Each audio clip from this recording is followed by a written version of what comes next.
Shalom. Shalom. Giving all praises to Yahweh Ba'Shem Yahweh Shai Ba'Shem Rakakwadash. And I'm going to entitle this video. I'm going to give it two titles. The first title is, They Shall Not Make Baldness Upon Their Head. The second title is, Resist the Devil and He Shall Flee from Thee. That's from the book of James.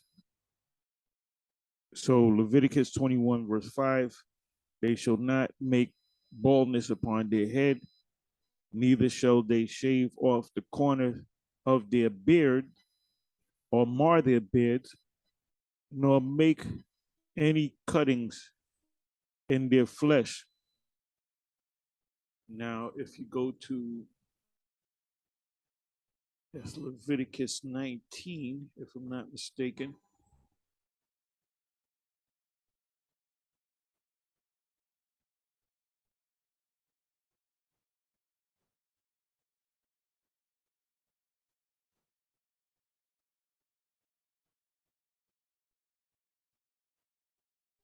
Ye shall not round the corners of your beards, neither shalt thou mar the ye shall not round the corners of your heads, neither shalt thou mar the corners of thy beard. Ye shall not make any cuttings in your flesh for the dead, nor print any marks, tattoos upon you. I am Yahweh.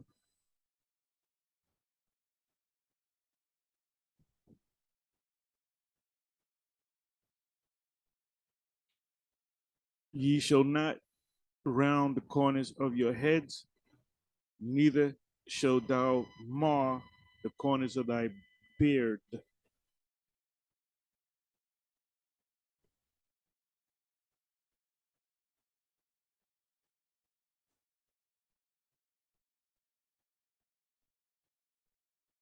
That means the shape up.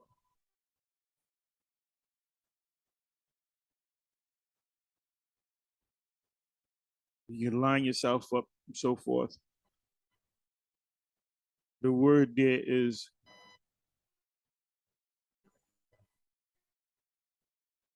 nakwap, to strike off, skin. That means lined up. To go around, compass around, to go around, surround, encompass, enclose, to make the round, complete the circle, to make round off.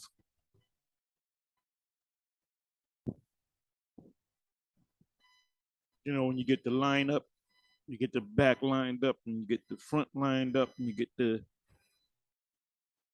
you know, the whiskers. Somebody's laughing right now, inside joke.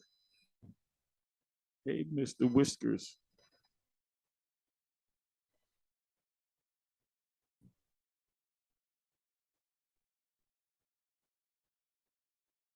That means to line up.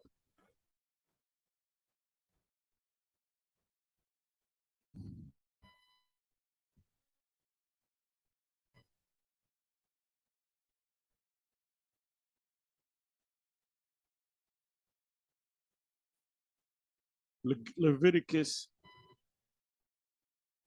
21 and 5, they shall not make baldness upon their head, neither shall they shave off the corner of their beard, nor make any cuttings in their flesh.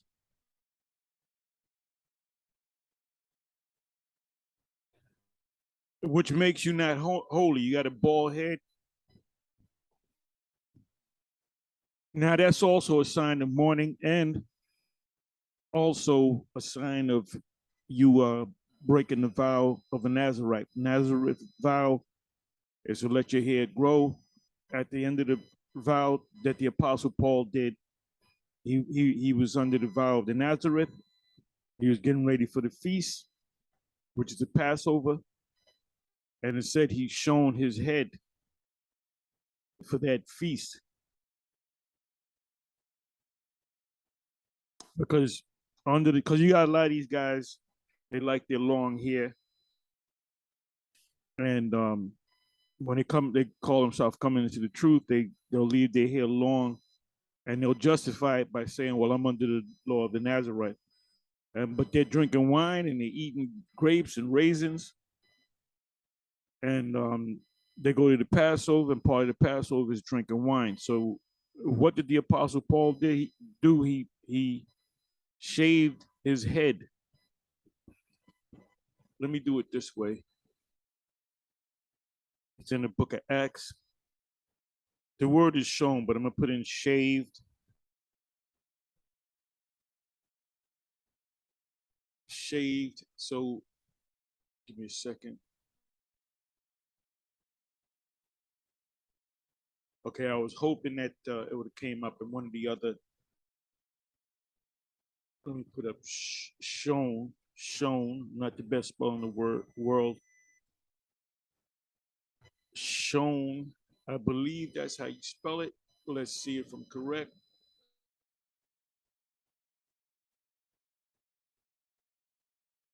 Bear with me for a minute.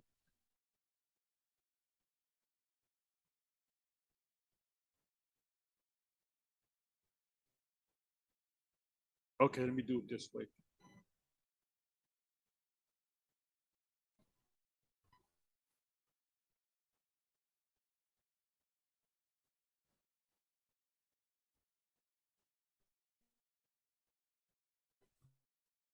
The Apostle Paul shaved his head. Okay, Acts 18 and 18. I know it was in the book of Acts.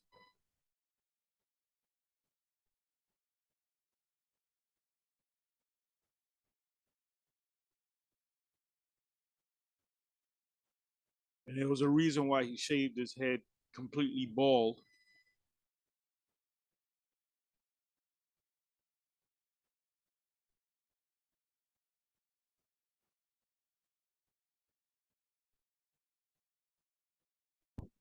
Okay, let's see what that says.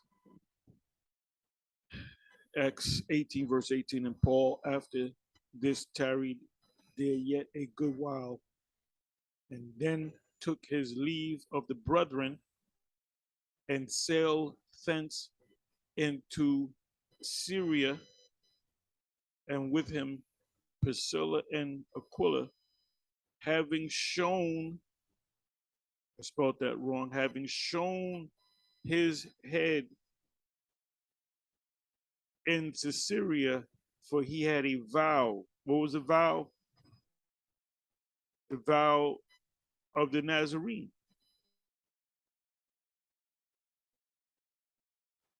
Because he was getting ready to go to the feast.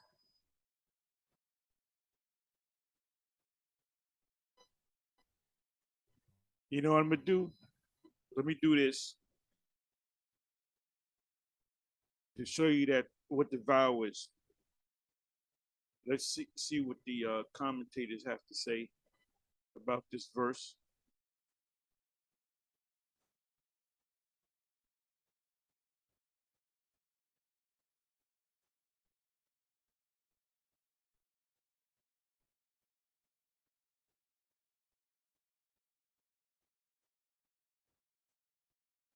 And I'm going to get to the part concerning standing, resisting the devil, standing so stiffly for the word.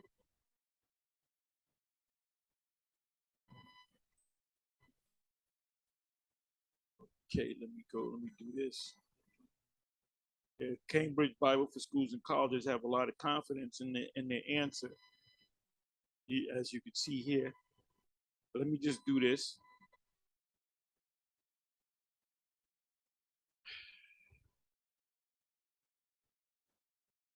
Put in the word vow. See what comes up.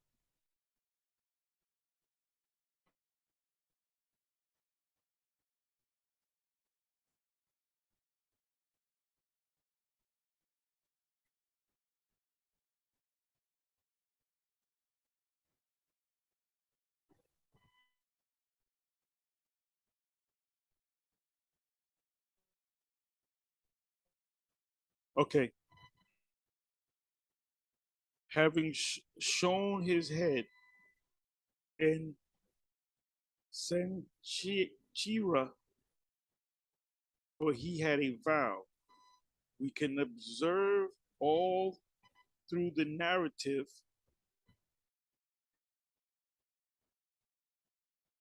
of the Acts that St. Paul, although the apostle of the Gentiles, meaning Israelites that didn't know that they were Israelites, coming back into the fold, start key characters, Cornelius and his household. Cornelius was not a white man, he was an Israelite. Did not, and Christians don't understand that because they don't accept the Apocrypha. Well, some of them do, the Catholics do, but you have other Christians that don't understand. When you say Apocrypha, what's an Apocrypha? They don't understand it. So when you go into the Apocrypha, mainly uh, um, First Maccabees and also Second Maccabees during the reign of that wicked, that demon Antiochus Epiphanes, the Edomite. He forced them not to be, you know, Jews or Israelites, because remember that was the kingdom of Judah. So he made a law where you had to eat pork, where you had to dress the Greek fashions, where you had to wear a hat, couldn't circumcise your sons. And the penalty of that was death. And you had Israelites even in high-ranking positions. Jason was one of them. That wretch who was behind that, and they did that. They said we're going to follow the Gentiles because we get blessings and benefit from the Gentiles by following the Gentiles. So ultimately, that's why you have Cornelius being called a Gentile, a heathen. So when Paul went to the Gentiles, it was to wake up the Israelites that really was among the Gentiles. And that's all throughout the scriptures, Old and New Testament. Did not cease to regard the, tell me for a minute, regard the festival and the ceremonies of the Jews in things which did not militate against the Christian liberty for some reason either. Or remember, when you go back to Acts 18 and 18, it said he left the brethren, right? And he sailed for the feast to keep the vow. And he didn't bring all the brothers. The only ones that came with him was Priscilla and Aquila and Priscilla, upon himself of the nature of the Nazarite vow. So that's what it meant in Acts 18 and 18 by the vow. So he broke the vow. This could only be brought to its fitting close by a journey to Jerusalem to offer up the hair, because that's part of the breaking of the Nazareth vow. When the hair grows, let's say you keep the vow for 6 months. Let's say you keep it for years. In the case of Samson, he kept it for life. So when he told his Philistine wife the secret of his power, it was the vow. It wasn't the hair, it was the vow. But when she cut the hair, the Most High took his power because he broke that vow. But his hair grew back, and the Most High gave him, and he asked the Most High to forgive him, which it was a part of the what? Of the vow to leave uncut. At Jerusalem, when the ceremony was completed, the head was shaven. See Acts 21:24. And that's all I'm going to go in. I'm not going to read this whole thing. Acts 21:24. So let's read Acts 18:18 again. And Paul, after this, tarried there yet a good while, and then took his leave of the brethren. Brethren meaning Israelites that woke up to this truth. A lot of them, for the most part, were Gentiles. He was He was the apostle to the Gentiles. I magnify my office, Romans 11. Meaning, and now, mind you, One West, 7 at One West used to say that those are actually Gentiles. No, they went off on that. Those are Israelites that were in Asia Minor and scattered, mainly Asia Minor, because that's where he went to. He didn't go to Africa or Greece. I mean, he went to Greece, which was part of Asia Minor, to wake up the Israelites that didn't know that they were Israelites, and sailed thence into Syria, and with him Priscilla and Aquila, having shone or shaved his head in Sancheria, for he had a vow. So what was the vow? The vow was he was breaking the vow of the Nazarene because he's getting ready for the feast. So let's see what this says. Acts 21, verse 24. Them take and purify thyself with them, and be at charges with them, that they may shave their heads, and all may know that those things whereof they were informed concerning thee are nothing, but that thou thyself also walketh orderly and keepeth the law. Because the only time you were able to shave your head if you were breaking the vow of the Nazarene, the Nazarite vow, number 6. Let me read this, the 25th verse. And touching the Gentiles which believed, these were not vocab. See, that's the body of believers. No, yeah, they are the body of believers, but the Israelites. In order for you to be partakers of this gospel, you have to be an Israelite, which is you have to ethnically be a part of this thing, this calling. I became an apostle of the Gentiles, therefore I magnify my office. He was talking to Israelites, the Greeks in Galatians 3, verse 28, the Jews first, and also the Greeks. The Greeks were Israelites that didn't know that they were Israelites.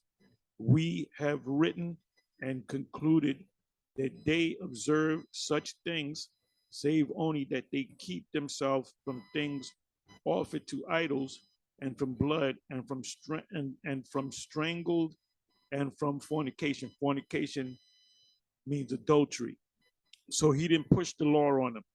That's why he left the brethren and sailed and took that vow and went back to Jerusalem so he can partake of the Passover. Let me do this. Feast.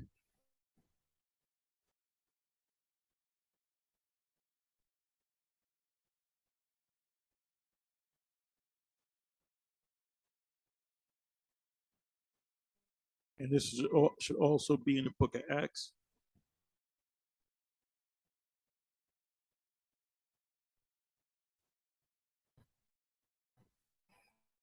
Okay, this is it right here. Well, Acts, yeah, okay, Acts 18. I should have kept reading on. So let me go back to Acts 18. Now, we here at Great Millstone say we have 100% truth. What do we mean by that? What we mean by that is we know the scriptures. Anytime you ask us about a question concerning the scriptures, what does this mean? What does that mean? We will give you the answers. We're not going to say, oh, well, we don't know that. You got to go to the ISUPK. The Most High gave them the answer. Oh, no, well, that one, you got to go to Sakari because the Most High gave them the answer. We only got 95%. Do you know how stupid you would sound saying you got 95% truth? What if you went to a mechanic and the guy is a top mechanic and he says, he knows the model of your car. He says, I have 95% knowledge of your car. Well, what if something breaks on your car that he didn't have the 5% of the knowledge he didn't have? Would you go to that guy? You go to the mechanic if he's A class mechanic, expert mechanic, specializing in whatever. There's certain mechanics that specialize in foreign cars. That means he knows everything about, and whatever it is, that's what the problem is. If he says, well, look, I fell asleep during that class when they were going over fuel injections. You would never go to that mechanic again. Certified mechanic. That means he knows everything about the car, the particular model. Okay, so let's read this again. We're going to read from Acts 18. And I'm going to get to the part where stand so swiftly, resist the devil, and he shall flee from thee, right? Acts 18, verse 18. And Paul, after this, tarried there yet a good while, and then took his leave of the brethren, and sailed thence unto Syria, and with him Priscilla and Aquila, because they were Israelites. They were recently kicked out of Rome by the Emperor Claudius, because there were so many Israelites, Christians, Israelites, so-called, Jews, Judites, Israelites, Benjamites, Levi. They had them camps back there. They were raising hell. So you look that up, it tells you the reason why they got kicked out of certain places a couple of times, but they were kicked out of Rome because they were raising hell all over the place, just like we are now. Having shaved his head in Syria, for he had a vow. Part of the vow was when you shave your head, you bring your hair to Jerusalem, as the scriptures say, and you burn your hair. That's part of the breaking of the vow. 19th verse. We're going to read to the 21st verse. And he came to Ephesus. Why was he in Ephesus? Why was he in Colossus? Why was he in Corinth? Because there were Israelites up there that didn't know that they were Israelites. They were being called Gentiles. That's what it means, vocab Malone. And left them there, but he himself left them there. So, that a lot of them didn't even keep the Passover because he didn't tell them to keep the Passover. Where is that? I just read that.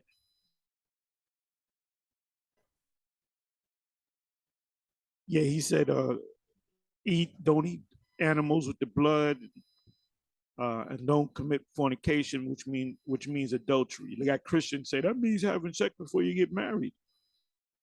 No. It means adultery. Don't commit adultery. He didn't tell them to keep every single law. That's why, because he wanted them to learn of the Messiah. So he left them because he didn't tell them to keep the Passover, because they had to grow in this thing. Why do you think he made the statement in Colossians 2:16? Let no man judge you concerning the new moons, the Sabbath days, which is a shadow of things to come. What do you mean by that? In the kingdom, we're going to keep all those things, the high holy days. It says, and he came to Ephesus and left them there, but he himself entered into this temple. The word there should be temple, and reasoned with the who? The Jews. So he was not just talking to the Gentiles / Israelites that didn't know that they were Israelites coming back into the fold. He was also speaking to the Judites, or the southern kingdom, which was consists of Judah, Benjamin, Levi. He was a Benjaminite himself. That proved that those other two tribes were a part of it as well. So what was he telling them? Was he telling them to keep the laws? No, they knew to keep the laws. He was telling them to accept the Messiah, that the Messiah came. That's what Acts 17 chapter is all about. And you got this clown vocab saying, see, he went to the men of Athens. Yeah, those men of Athens were Israelites.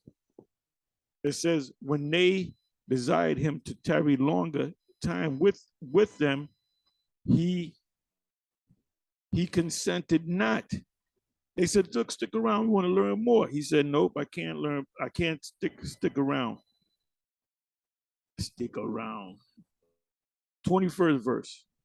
And bade them farewell, saying, I must by all means keep the feast that cometh in Jerusalem, but I will return again. Now, wait a minute. Did he tell them, you guys, I'm going to show you how to keep the feast, or you guys come? He didn't say that. So did they keep the feast? No, they didn't keep the feast because they were learning of the Messiah. They were taking baby steps. But I will return again unto you if the Most High will. And he sailed from Ephesus. And when he had landed at Caesarea and going up and saluted the church, he went down to Antioch. So he's going to those different places in what they call Asia Minor to wake up those Israelites that didn't know that they were Israelites. So he had to give them, walk them with that's what you call baby steps. So that's what that means, okay? So that's one of the reasons why your head was bald. And an enemy, another nation that took you, they to shame you, they shave your head bald. Sometimes they shave your beard off. I'm gonna give you that in a minute too.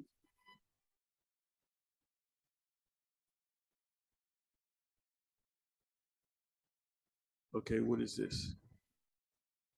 Exodus 16, verse 4. Then said Yahweh unto Moses, behold, I will rain bread from heaven. And now the bread from heaven is talking about this truth.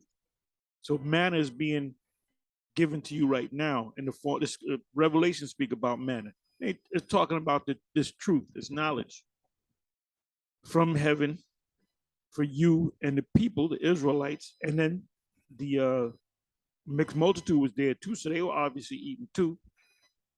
Shall go out and gather a certain rate every day, that I may prove them whether they will walk in my law or not. But did they break the law? Yeah, because the day before the Sabbath, they took a double portion because they couldn't go out and gather manna. But then some of them did it beyond that, and the manna that they had would rot and turn into worms. That's a whole nother subject. And they broke the law because they were trying to be greedy.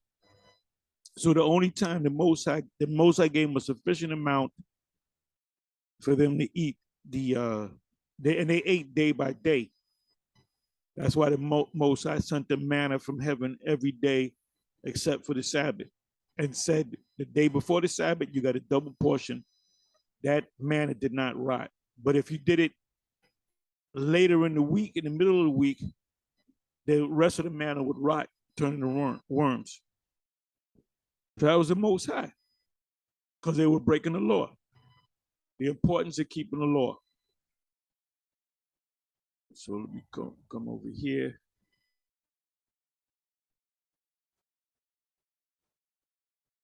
Okay.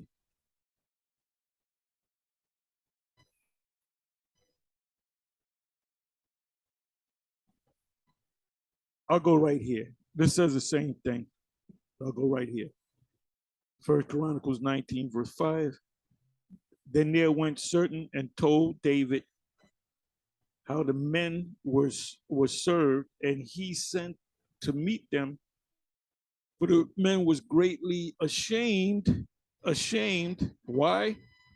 And the king said, tarry at Jericho until your beards be grown, and then return. And it wasn't talking about a 5 o'clock shadow. A 5 o'clock shadow does not constitute a beard. Because he would have said, well, come back the next day. Because in one day you get what's called a 5 o'clock. When you shave in the morning and go to work at the end of the day, when you about 5 o'clock, 6 o'clock, you got the little fuzz coming in, which is called a 5 o'clock shadow. That's not a beard. A beard is when your hair is fully grown and you can clearly see a beard. You had a lot of brothers in the beginning, including GMS, that came into the truth, and they just had a 5 o'clock shadow. And then some of them had jobs they had to. But as you grow into this thing, you can say, F it, you grow your beard. So let's read this to get some more understanding. And hang with me, hang out with me for the second part of the video. the resist the devil and he shall flee from you. It says 2 Corinthians 10 verse 4, 2 Samuel 10 verse 4, 2 Samuel 10 verse 5. Wherefore Ahonan took David's servants and shaved off now they came to show respects to a particular person that died, but they was this the king of Ammon, I believe. They said, "Nah, you came to spy out the land." That's what David did. He sent you to spy out the land. So look, cut their garments in half and cut their beards off to shame them. It says and shave off the one half of their beards and cut off the garments in the middle, even to their buttocks, and send them away. So he shamed them. So what was David's response? Oh, well, you didn't do it, so really you didn't break the law, so come on back. No, it was still a law that was broken. It says, when they told it unto David, he sent to meet them because the men were greatly ashamed. Why? Because they all had beards. They were not lined up. They did not shave their head bald. The only ones that would shave their head bald, we went through this early in the video, is you break the vow of the Nazarene. And the king said, King David said, tarry at Jericho until your beards be grown, and then return.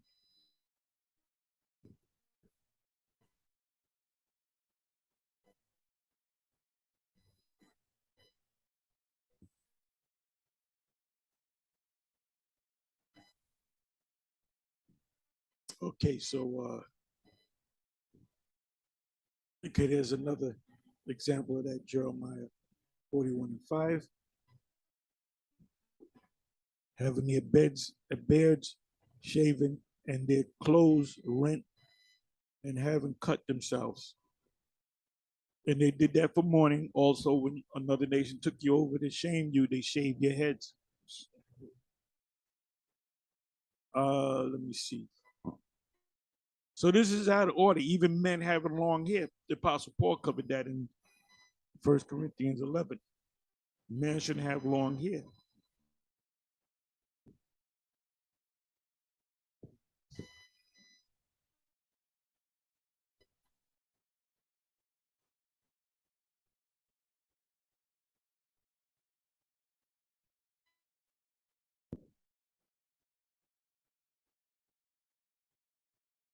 Leviticus 21 verse 5.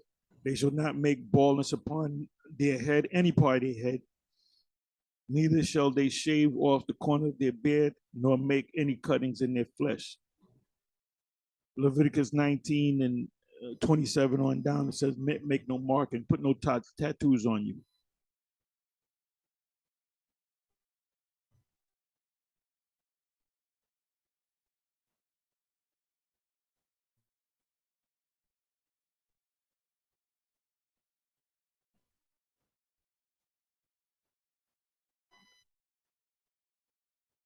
I'll read these two precepts. I'm not going to really go into it. Ezekiel 7 verse 16. They shall also gird themselves with sackcloth, and horror shall cover thee, and shame shall be upon all faces, and baldness upon all their heads. Micah 1 verse 16. Let's see what that says.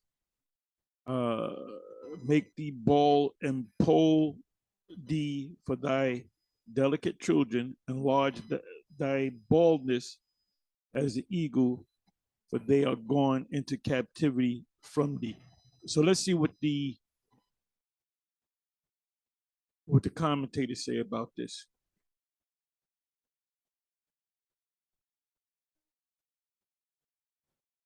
You push out there the IUI, so you keep the law. You got to know every law. You don't know every law. How you going to tell people to keep this law and that law when you breaking the laws?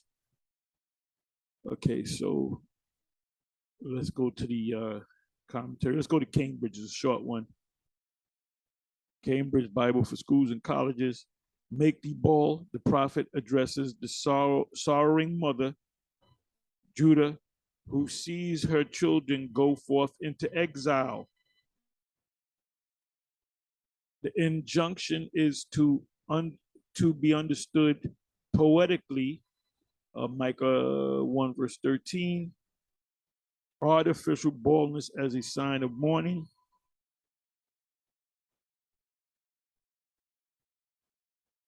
Was against the law.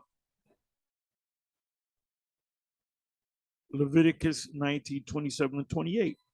Deuteronomy 14 and 1.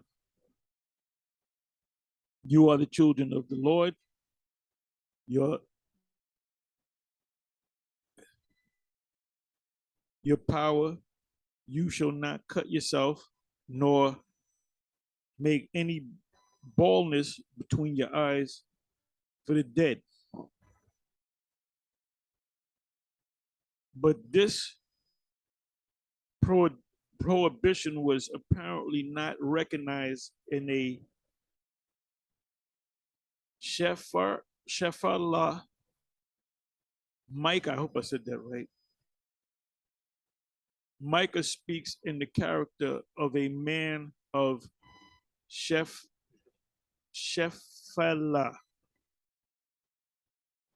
as an eagle. Seems in common discourse to have included the vulture, which is common in Egypt and Palestine. Let me read this again, 16. Make thee bald. The prophet addresses the sorrowing mother, Judah, who sees her children go into exile. So that you know, when you went into exile, the nation shamed you as well. And also, when you mourn for the dead, you bald yourself. But sometimes you had, in the case of the king of Ammon, gave the orders to shave their beards off. Now it says in Deuteronomy chapter 4, chapter 5, chapter 6, but chapter 4 mainly, it says to keep the laws, teach your sons the laws.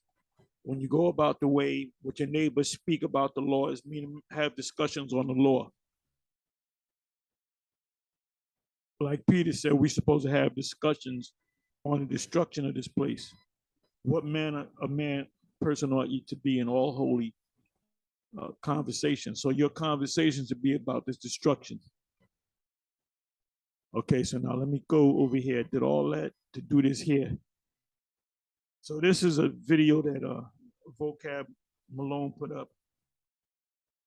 And I may read some of the comments. It said Christian preaches gospel to IUIC Hebrew Israelites during the cult blitz. And this was a big loss for the IUIC, you know, blitzing those churches.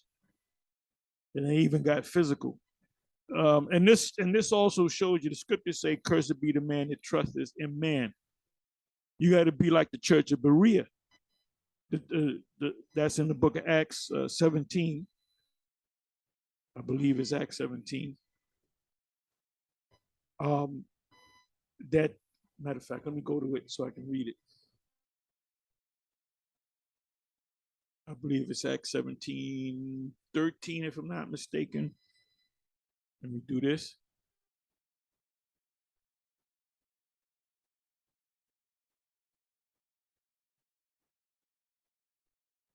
Okay, the key point is in the 13th verse. Let me start up at the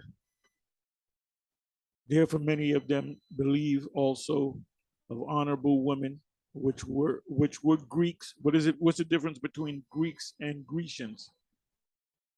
Grecians is mentioned in Acts chapter 6. The Grecians were Israelites that lived outside of the land of Israel or Palestine, that spoke Greek, had certain customs of the Greek, certain foods that they liked, but didn't necessarily know Hebrew, but they knew that they were Israelites. That's the fulfillment of being scattered, strangers, and of men, not a few. So these Greeks were Israelites that didn't know, like Cornelius. He didn't know he was an Israelite. He woke and he came into the knowledge that he was an Israelite. His parents taught him that he was a Greek, a Gentile. But when the Jews uh, of Thessalonica had had knowledge that the word of the Most High was preached of Paul at Berea, they came fitted also and stirred up the people.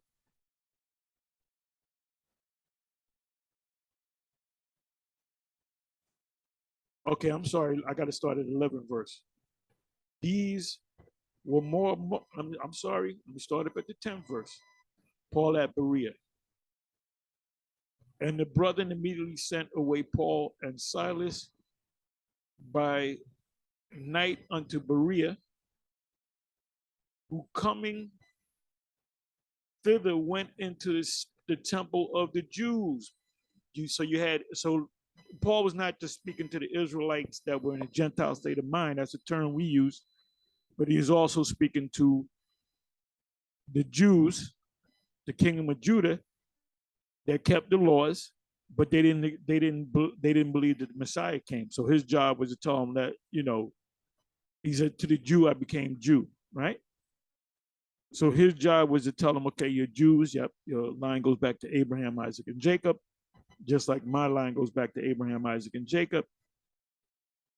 But the Messiah came. They showed him in the scriptures about the Messiah. He said the Messiah already came. It says there were more these were more noble than those. So these Jews, anything that Paul said, they went into the scriptures. These were more noble than those in Thessalonica, in that they received the word. Paul went into the Old Testament and says this is talking about the Messiah. Uh, Psalms 22 is talking about the Messiah. And the Romans did this to him and hung him on the cross and spat upon him. So what they did was, as Jews, which we were taught to study, read the Torah, it was commanded us to read the Torah every Sabbath. And we're going to go right back to that, man. On the Sabbath, we're going to read out of the Torah. We're going to keep all the high holy days. It says, let me read that again. These were more noble than those in Thessalonica. In that day, the Jews, received the word, which is the Old Testament, with all readiness of mind, meaning they studied it, they heard what he had to say, and they went in there and looked into it and searched the scriptures daily, every day, and searched the scriptures daily. What scriptures did they have? They had the law, they had the prophets, and they had the writings. Whether these things were so. Therefore, you got to read the 12th verse. Therefore, many of them who, the Jews, the ones that knew that they were Israelites, therefore many of them believed. I believe, yes, that is the Messiah, based upon the scriptures that you gave me. The law of Moses, the writings, Proverbs, Psalms, Ecclesiastes, and the prophets, Jeremiah, Isaiah, Obadiah, also of honorable women, which were Greeks. What does that mean? They were raised up as being Gentiles, and of men, not a few, meaning these were Israelites that didn't know that they were Israelites, doing pretty much what Cornelius did. But when the Jews of Thessalonica had knowledge that the word of the Most High was preached of Paul at Berea, they came thither also and stirred up the people. And then immediately the brethren sent away Paul to go as it were to the sea but Silas and Timotheus abode there still. 15 verse. And they that conducted Paul brought him unto Athens. Oh, he went around white people. No, you had Jakes all up. Remember, Jakes was scattered all over the place, vocab. And receiving a commandment unto Silas and Timotheus for to come to him at all speed. Come on, get over here as quickly as you can. They departed. Oh, that's order right there. They didn't say, well, look, the Lord telling me I got to do this. No, there was an order. We spoke about that yesterday. So as you read down, Paul at Athens, he was speaking to who? Those men of Athens. Those were Israelites that didn't know that they were Israelites. They were Gentiles, but they were following another philosophy. They were following the ways of the Greeks. Where did they get that from? Go back to the Apocrypha. That's your answer, vocab. Why are they being called Gentiles and Greeks? Go back to the Apocrypha, First Maccabees and Second Maccabees. So now I'm going to show you this here. Okay, so this is only 3 minutes, 9 seconds long. I hope you can hear this. And they shouldn't have did. They shouldn't not have packed up. Maybe they were in the process of packing up.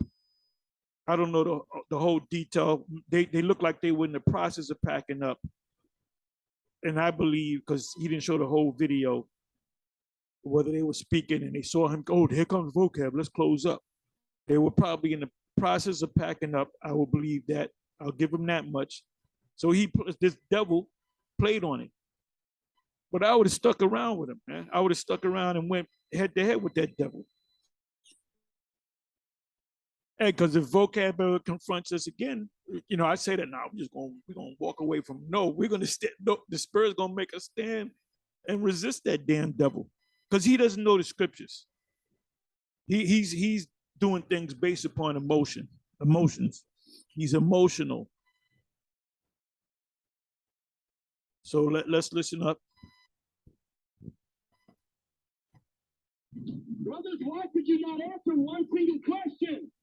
All I did was ask for your interpretation of Acts 17:30, which says God commands all people everywhere to repent. Now I know the leaders aren't probably going to listen. Oh, hold on, wait a minute. What was the last scripture that I was in? I was in Acts 17, right? That's the Spirit. I didn't know he was going to say that. What did he say? Acts 17 and 30. So we read up to what, 15, 16. The sermon on Mars Hill, which is I don't know how to pronounce that name. I got to read it. Which is Mars Peak, which is let me do this.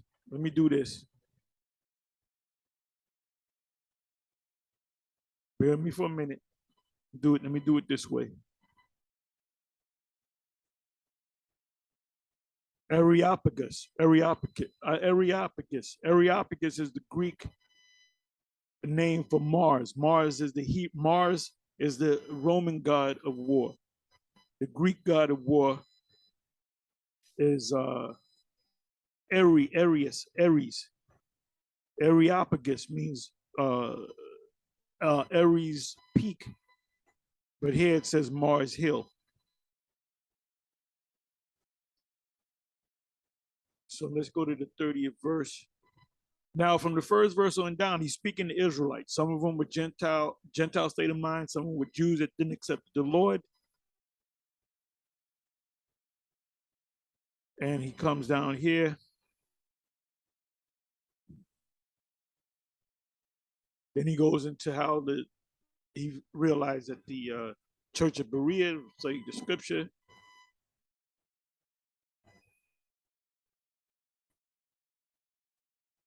Okay, wait a minute. What did he say? Let's bring this back.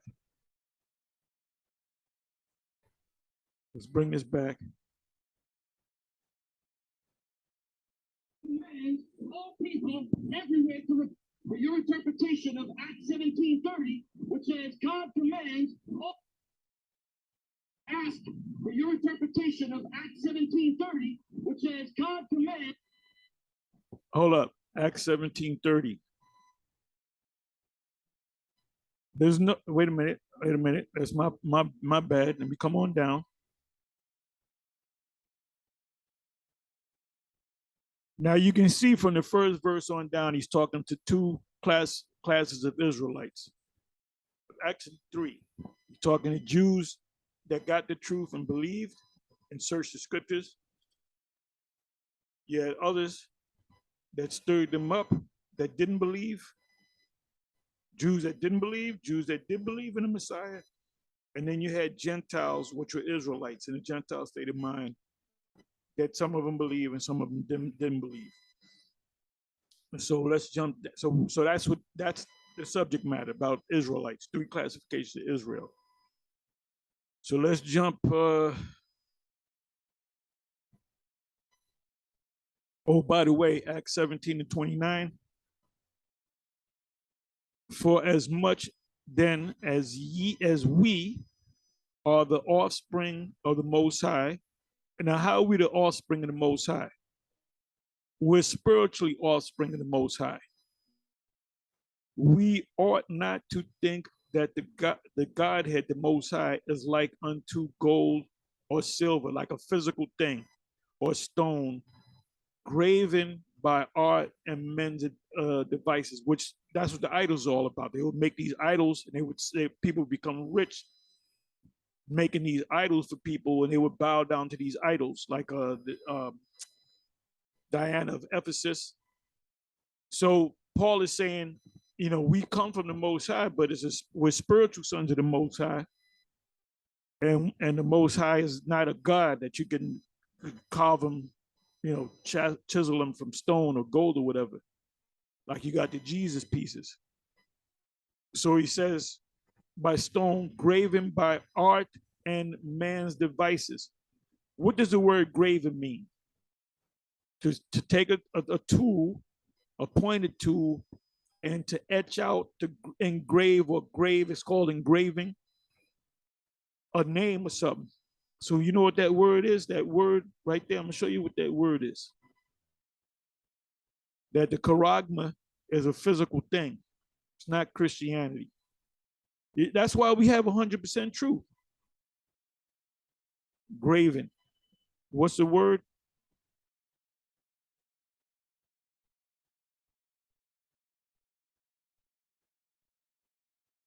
Strong's G 5480. Charagma. Charagma. So what does the word charagma mean? Where is it? Where else is it found in the scriptures? The word charagma is a physical thing where you take a chisel, a pointed thing, you take a hammer, you take a stone, you take gold, you take silver, and you etch out or engrave a likeness of a god. Let's see how many times this is in the scriptures.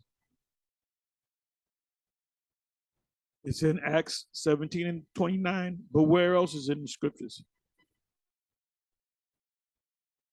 Okay, it's there 9 times in 9 verses, Acts 17:29, and the rest of the scriptures is Revelation 13:16, Revelation 13:17, Revelation 14 and 9, Revelation 14 and 11, Revelation 15 and 2, Revelation 16 and 2, Revelation 19 and 20, Revelation 20 and 4. So what does that word mean? G, there it is, G 5480 is a physical thing. So that thing that they're going to put in your hand, they're going to chisel it in your hand by using a delivery system, which is called a karax. And I'm going to say this too. The scriptures say, and I said this earlier, the scriptures say, cursed be the man that trusteth in man. When you come into this truth and you follow a man blindly, and Paul just bigged up the church of Berea, was more noble than the them of Thessalonica. And he said, why? Because they heard what Paul said and they went in there and they searched the scriptures for themselves. A lot of you guys join a camp, and whatever the head guy said, the leadership says, you just blindly follow. And I was never like that. I was never like that. That's why I was always, brought me, myself, Apostle Gabar and Apostle Ricard was brought to council all the time because we were kind of going our own way. And they wanted us to kind of just blindly, and I challenged them on certain things in the scriptures that they looked it up. Ariel looked it up, and he said, "Yep, the brother was right on that." So a lot of you guys are just pretty much. That's why they call you a cult, because that's cultist behavior. So now let's come back over here. Oh, I'm sorry. Let's go over here. Let's address the precept that vocab mentioned. 30th verse. And the times of this ignorance, the Most High winked at. Who do you wink at? The Israelites, because they were going off. But now commandeth all men. What all men? All Israelite men. And that also means all men, women, and children. Everywhere to what? To repent. What does the word repent mean? To humble yourself to the word of the Most High, ultimately to the Lord's statutes, and not so much the Lord's statutes at that time. Paul didn't put that burden on them. You got to keep this law. You got to keep that. That's why when he went to keep the Passover, the feast, and he showed his head, he left them, the brethren behind, right? Because he was. But did they say, okay, we're going to keep the Passover too? No, they didn't keep the Passover that year. Now maybe the following year they said, I'm ready to keep the Passover.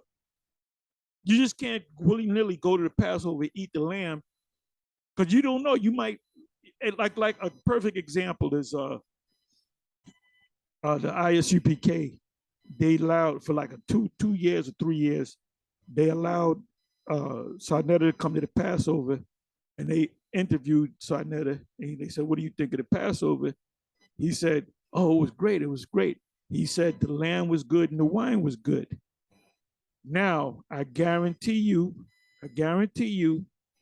you can tell me I'm wrong if you say not to her. We showed him and he did the right thing. I'll take that back. I don't believe that. The following day, they didn't tell him, well, you know what? Now you can't eat unleavened bread. You got to all the leaven in your house, a pancake mix, the bread, the cookies, anything that has yeast in it. You gotta throw it out. And then you got to eat. You can't go to a pizza shop. You can't go to McDonald's, Burger King. You can't eat cakes and cookies. I guarantee you, he ate cakes, he ate cookies. If he eats them sweets, he ate the bread. He had bread in the house. He had pancake mix. Probably the next day he said, "I'm gonna make me some pancakes." So did he keep the Passover? No, because he wasn't ready to keep the Passover. Then he said, "I'm a Hebrew." Then he went from being a Hebrew to I'm a Kemetic. Then he even dissed the IUIC when the IUIC marched against what's his guy, Geno Jennings. And then he said, in the matter of fact, I'm not gonna talk on it. I'm gonna show you it. Let me see if I can bring it up. Oh, this is a very good video. I gotta watch the rest of it. She gets down. She gets down. This chick right, the sister right here. What is that? What is that? Can't hardly see it. The genius life. How to cleanse parasite, food list include. And she was on point. She was on point. This sister was on point. Now, I rarely ever bigged up the sisters, but I got to big her up. I got to big this sister up. She got down. So let me do this. Let me, you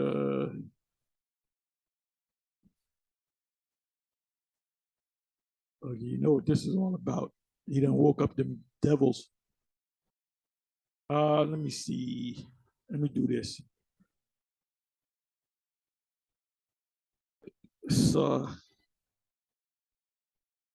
Sarnetta. Okay, let me do this here.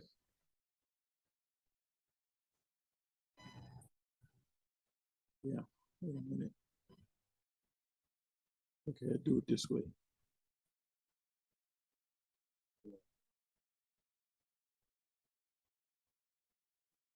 All right, Gino. Let me put in Gino.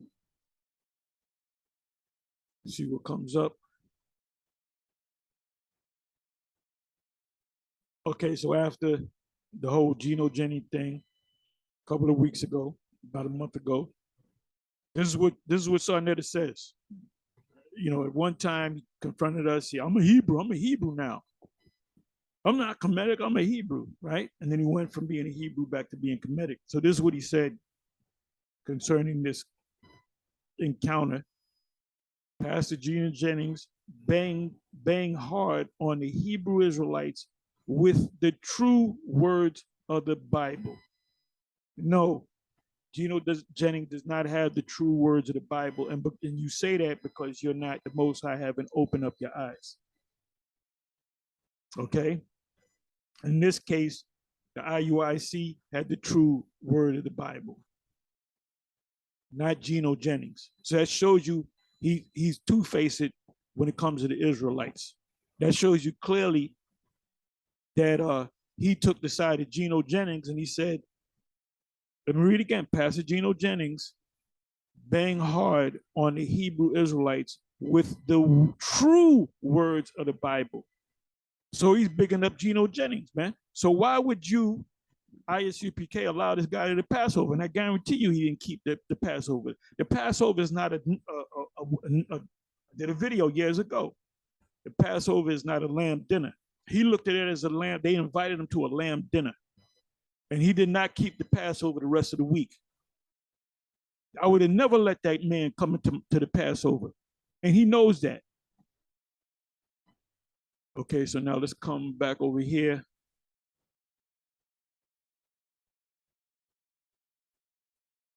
See these guys right here, you look at this guy, got the long hair. The scriptures clearly tell you through the Apostle Paul, the Spirit, it says all scripture is given by inspiration by the Father, right? The scriptures of Paul, the letters of Paul, was that given by the inspiration of the Father? Was the Spirit on Paul for him to say what he said? Yes. So what did Paul say? A man shouldn't have long hair. You could clearly see this guy has long hair. So this nonsense about keep the law, they don't keep the law. They don't keep what the scriptures say. They're completely out of order because they trust in one man. So let's watch this. But your interpretation of Acts 17:30, which says all men, is talking about Israelite men.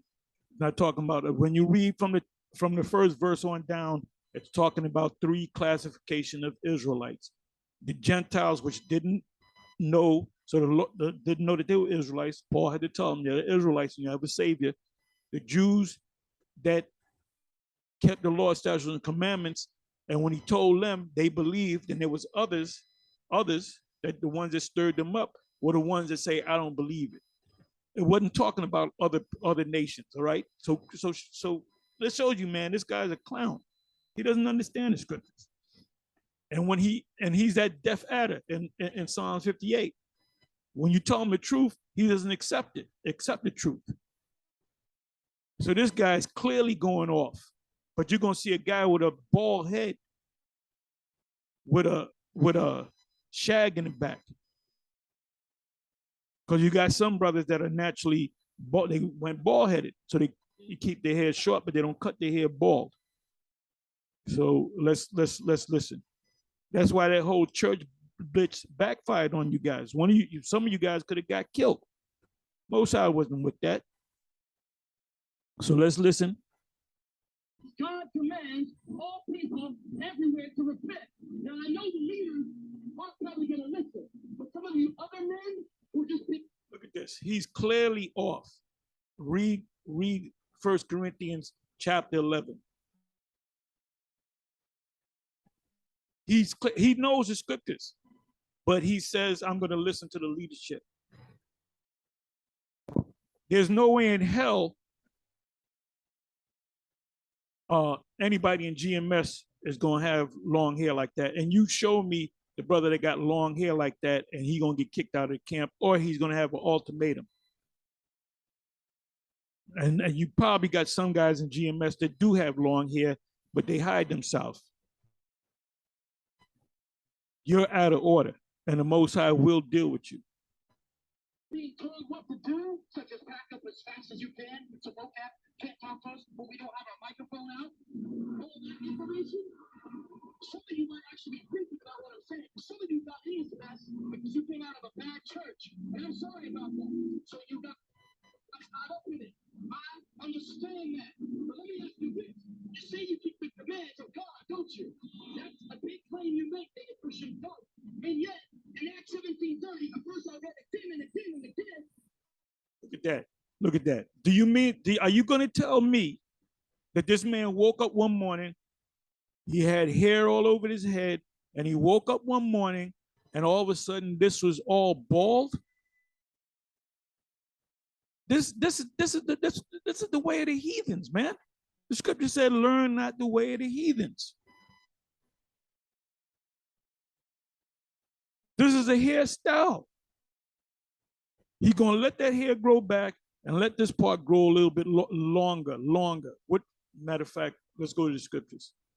The IUIC are not following the scriptures. That's why they can't say, I dare at IUIC say that they got 100% truth. We can say it. I dare you to say it. You don't have 100% truth. That's why you got jumped by them churches. You had no business going to those churches, man. That's the congregation of the dead.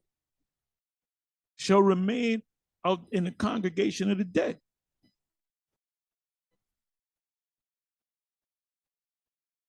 Why didn't Bishop Nathaniel check this guy? Why didn't Bishop Kenai check this guy? Why didn't the great and powerful Bishop Deacon Yawasop check this guy? Why didn't Paul Kersey check this guy? You know who you are. I'm talking about the famous Paul Kersey, the secret disciple of GMS, aka Ethan. Ethan, the tallest man in the IUIC. Why aren't you checking him? And why aren't you check Ethan? Why aren't you checking them about the charagma? Why don't you tell them that you know that the charagma is what we say it is? Why don't you say, why are you keeping that, man? You're guilty of Luke 19, putting this truth in a napkin, burying the truth. So this group is totally out of order. All right. Having a what? A form of godliness. Having a form of godliness, but ultimately denying the truth of the Most High. From such turn away. Where is that? I believe that's 2 Timothy's or Thessalonians. Let me see. Bear me for a minute. Is there 2 Timothy's? I think it's only 2 Timothy's. Let's see if I'm right. I think it's Thessalonians.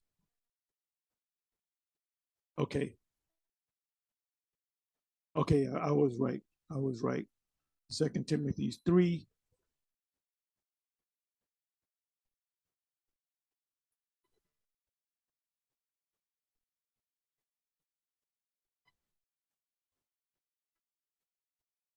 Second Timothy 3, verse 5, having a form of godliness, but denying the power thereof, from such turn away. For of this sort are they which creep into houses and lead captive silly women, laden with sin, led away with diverse lusts, ever learning and never able to come to the knowledge of the truth. What's the truth? The truth is you ain't supposed to have no bald head. You ain't supposed to have no long hair. And that's clearly in the scriptures. The Apostle Paul said, if you have a problem with that, we have no customs in any of the churches. So he checked the man. Let me bring it out in case you get stupid. 1 Corinthians 11.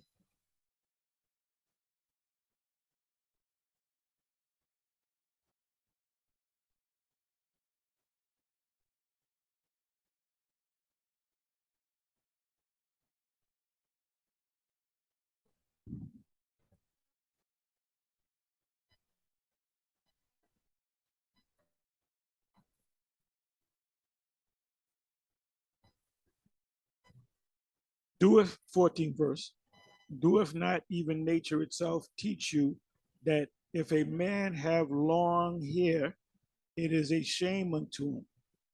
But if a woman have long hair, it is a glory to her. Why do you think there's so much money being made in the hair business among black women? Because they have short or damn near that much hair. Because that's a curse. It goes back to Isaiah chapter 3, verse 16 on down. For her hair is a what is given her for a covering. She doesn't have that covering. That's why she's under them curses. But if any man seem to be contentious, and anybody got a problem with that, of what I just said, we have no such custom, neither the churches of the Most High. And ain't no other church got men with long ass hair. It's only you guys in Corinth, because that was when you go into the commentary, these Christian scholars, they say that was a custom of the Greeks. Why was it a custom of the Greeks? Why did they keep the custom of the Greeks? Because they were forced to be Greeks. That's why they were called Greeks in Galatians 3:28. For the Jews first and also the Greeks. Those Greeks were Israelites that didn't know that they were Israelites. The people up there in Corinth were Israelites that didn't know that they were Israelites, that Paul was bringing them out of that. And as the Apostle Gabar always says, the hardest church Paul had to deal with was the church of Corinth. They were doing all kind of madness. They were letting women, that's why he said, let your women learn in silence, because they were running their mouths. For I suffer not a woman to teach. They had women teaching. Then he got on them about committing adultery. Was that 1 Corinthians chapter 5? You're not supposed to be laying with your father's wife. One brother's not supposed to be laying with another. So they were completely out of order. The church of the Israelites in Corinth, the Gentiles in Corinth, were completely out of order. Then they didn't even want to help Paul. He had a hard time with that church.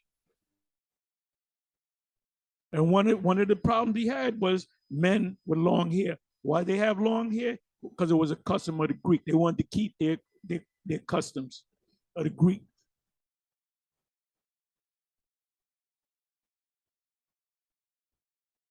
So this guy's clearly off. He's clearly off. Because what these dudes do is they just follow the script. Here's the script, do this, do that, the other. What about this? No, we don't deal with that. Ignore that precept right there. They're clearly off, man. That's why that whole church blitz thing backfired on them, even to the point of some of them guys getting hurt. You know what the churches were doing? They were looking to hurt you. Inside joke. That one guy pull out a 9mm. What if that guy would have busted a cap on one of you guys? That would have been all on the news. And guess what? Vocab would have played on it. Said, give not that which is holy to the dogs, and give not thy pearls to swine, because I'm merely paraphrasing from Matthew 7.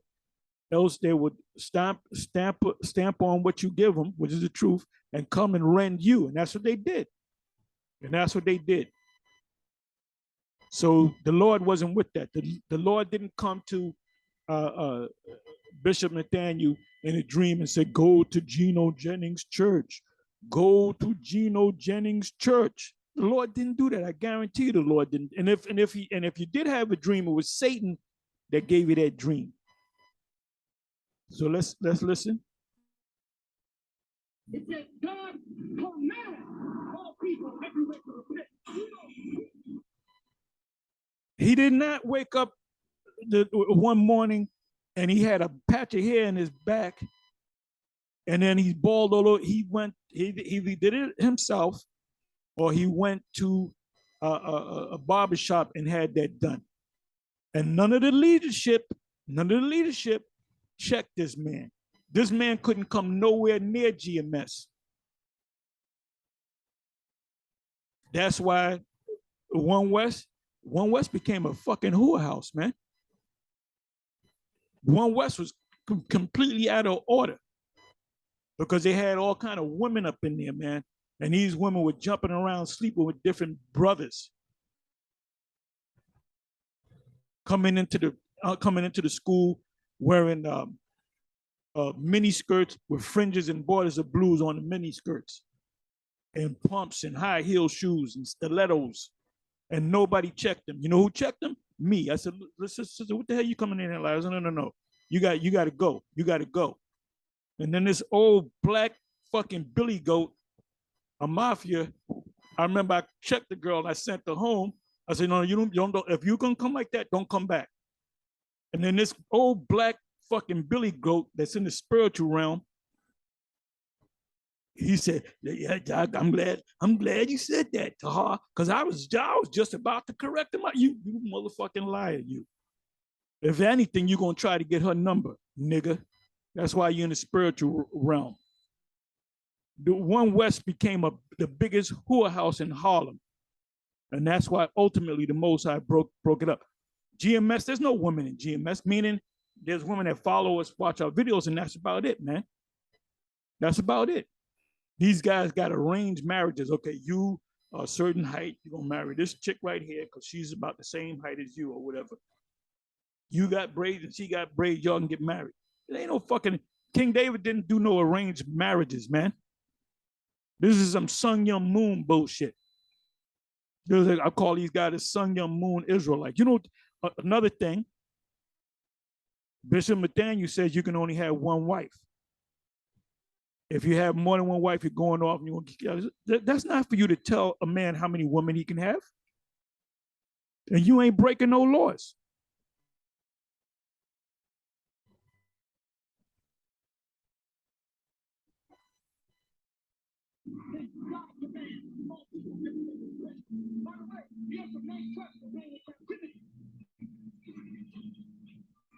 God commands all people everywhere to repent, according to James, on which he will judge the world. And then he goes on to say, he shall prove the resurrection to everyone. To everyone. Vocab, the everyone is talking about every Israelite. Look at this guy. Let me open this up. Look at this guy. This guy's hair is all the way down past his chest. This is a man. And that's completely out of order pursuant to the scripture. I don't need to bring, brother, give me 20 scriptures on that. No, all I got to do is bring out one scripture. All scripture is given by inspiration of the Most High. A man is not, it's a shame for a man to have long hair.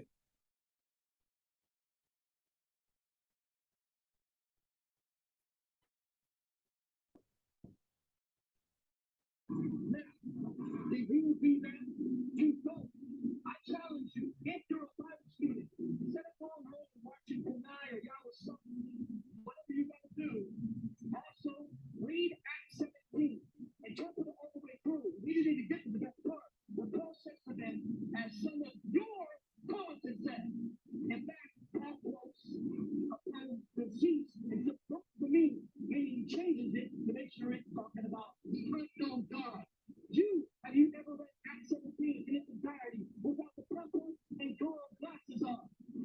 Have you ever read Acts 17, especially verse 30, without purple and gold filters on? Do it tonight, tomorrow.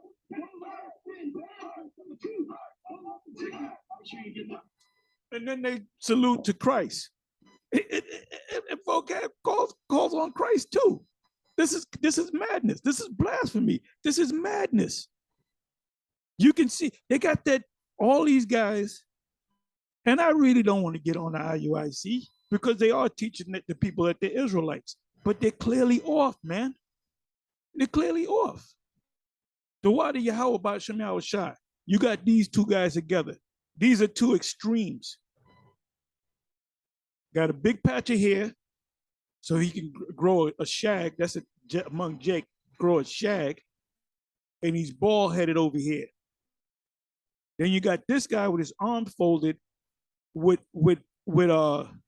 another thing, well, his hair is down to his shoulders, so technically it ain't long. That's what a nigga do. His hair is all the way down past his breast, right here. Let me come back.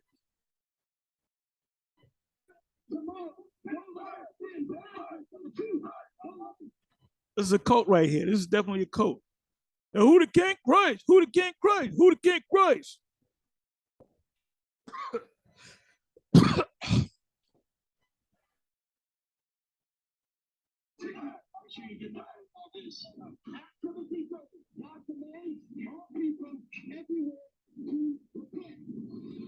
Are you guys going to be out tomorrow? I'd like to come see you again, unless you are afraid of one guy in the kingdom.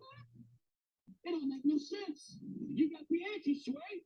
Why you leaving? Tuck it on out.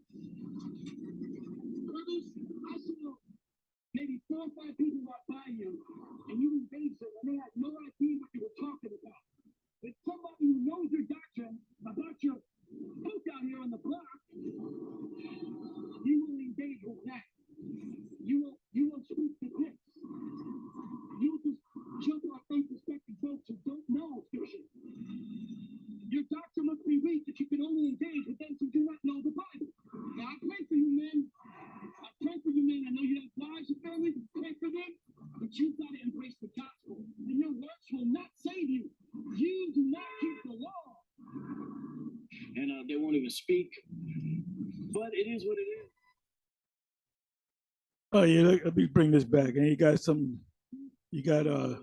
got this Jake here shaking his head. The Most High gonna do damage, man. Anyway, with that, I'm gonna say shalom.